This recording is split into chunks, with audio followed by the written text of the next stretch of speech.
It's 7:30 and it's the first morning from the sleeper train ride to Rigor-Hagström to Mumbai. And we're now in the state of Andhra Pradesh, south. After Andhra Pradesh will be Maharashtra, but I think Andhra Pradesh is a big area because we're not due to Mumbai until 4 in the morning. So that will be our second morning. Alright, now I'll just show you. Okay, first let's do the inside the sleeper train at 7:30.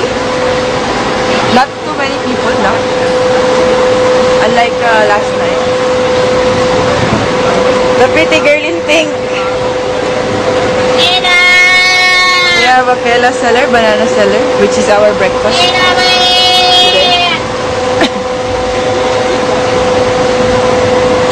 You want to walk with me, Anisha? Yeah. Yes. This is the Konark Express, Bhubaneswar to Mumbai, 36 hours. We are now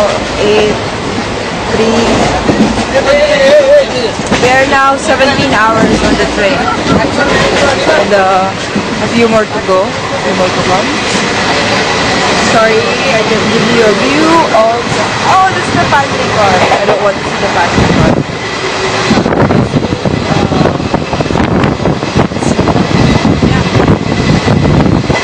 I'm traveling for you guys. Passing by one train station.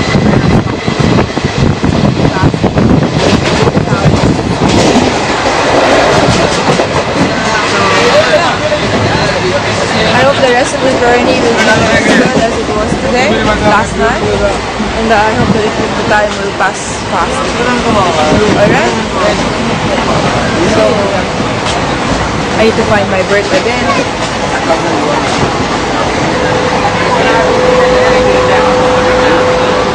And I'm back! So yeah, that's your dose of a train journey. I'll see you again when I reach Mumbai.